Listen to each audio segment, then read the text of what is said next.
Breaking news. Dawn raid rocks Sandakan's waterfront. Police seize 10,000 liters of fuel in a pre-dawn crackdown. 5 arrested in a smuggling ring. The headline blares across mobile phones and radios, echoing through Sandakan's narrow streets. Blue lights flash on the wooden jetty as officers move fast, barking orders.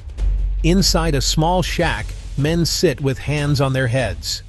Police find hidden compartments, tanks filled with subsidized fuel. Outside, a silent crowd watches as boats are searched and fuel is siphoned out.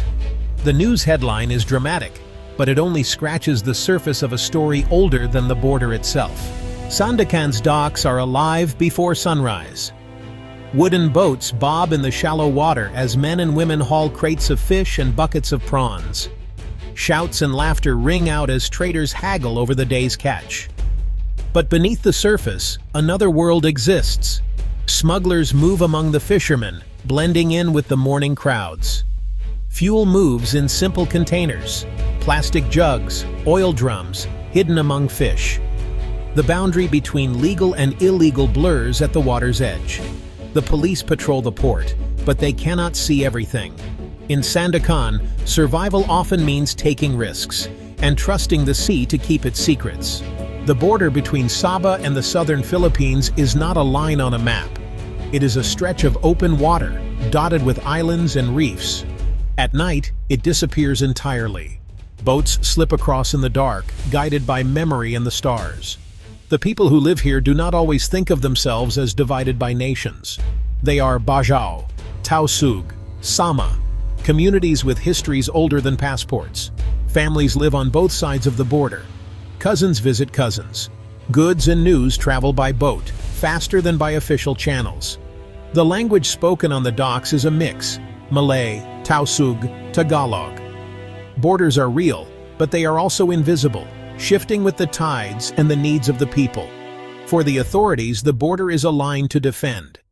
For locals, it is a bridge. Here, geography and culture are stronger than fences or patrol boats. In Sabah, gasoline is cheap. The Malaysian government subsidizes it, bringing the price down to about 2 ringgit and 5 sen per liter, roughly 43 cents in US dollars. Just across the water, in Tawi-Tawi or Sulu, the price can soar to 70 pesos per liter, or about $1.20.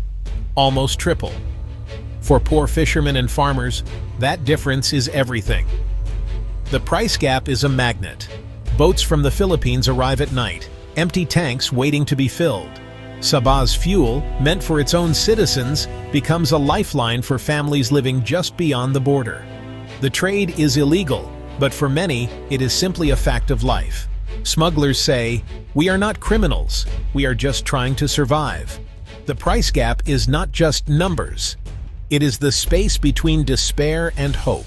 For many families, smuggling isn't really a crime. It's a survival tactic, something inherited from parents and grandparents. The sea has always provided for them, whether it was fish, pearls, and now, fuel. In these small wooden houses built on stilts, you'll find children watching as their fathers get ready for the crossing. Mothers are there too, packing food for the journey, quietly praying for safe passage and a quick return. Sometimes the whole family gets involved. Maybe a cousin in Sandakan arranges the purchase, while an uncle over in Tawi-Tawi is waiting to receive the shipment. Money changes hands, either directly or through a mobile app. The risks?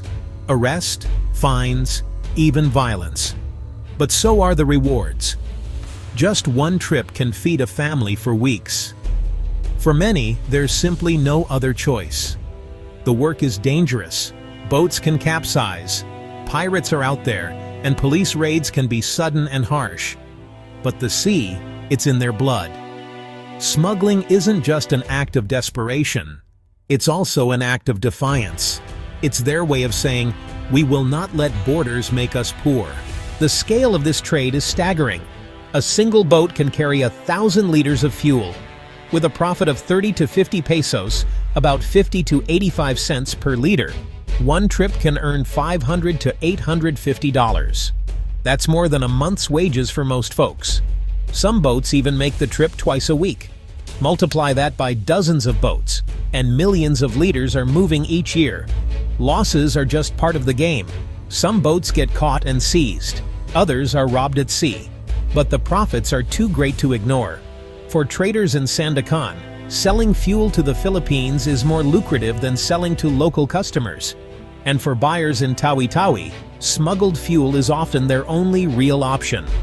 Authorities try to stop the flow. They catch a few, but most slip through. The trade adapts, new routes, new faces, smaller boats. As long as this price gap exists, the trade will continue. The Sulu Sea is a maze of islands, reefs, and hidden coves. At night, the water is black and silent. Smugglers know every channel, every sandbar, every trick of the tides. Radar can only see so far. Patrol boats are few and far between. In the darkness, boats glide silently, their engines muffled, their lights off. Weather is both enemy and ally. A sudden storm can hide a boat from the police or swamp it in seconds. Heavy rain erases footprints on the sand. Low clouds turn the sea into a gray blur. The geography is both shield and trap, giving smugglers an edge and keeping law enforcement guessing. For generations, people have used these waters to move goods, people, and secrets. The sea remembers. It offers safety to those who know its ways, and danger to outsiders. Geography is destiny here, shaping lives, loyalties, and the endless game of cat and mouse. Malaysian and Philippine authorities face a tough battle. The border is too long, the sea too wide. Patrol boats break down. Budgets are tight. Corruption seeps in at every level. Inspectors paid to look the other way. Informants tipping off smugglers before a raid. Sometimes the line between enforcer and participant blurs. Raids are dramatic, but often symbolic. A few boats are seized, a handful of arrests made. But within days, the trade resumes. Local police are outnumbered and outsmarted by networks that have operated for decades. New technology helps, but smugglers adapt quickly, using encrypted messages, disposable phones, and even drones. The authorities know why people risk everything for a few drums of fuel. But their orders are clear. Stop the smuggling. Protect the border. The smuggling trade is not run by strangers. It is built on family, friendship, and trust. A cousin in Sandakan calls a brother in Sitangkai. An aunt lends her boat. Children serve as lookouts. The community is the network. The network is the community.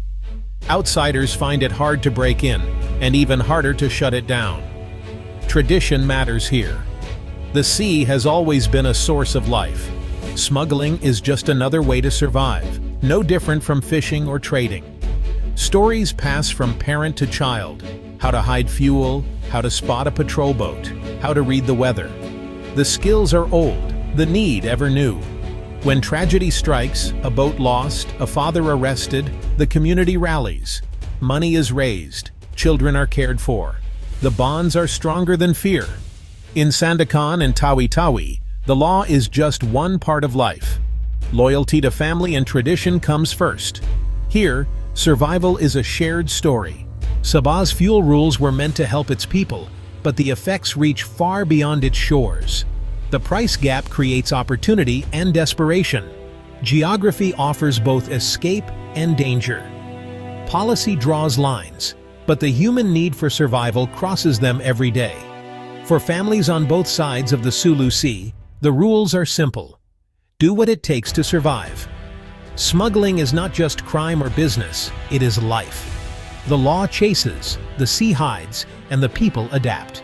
In this tangled web, there are no easy answers. But as long as borders divide and need persists, the trade will continue. It is a story written in water, salt, and hope, always just beyond the reach of the law.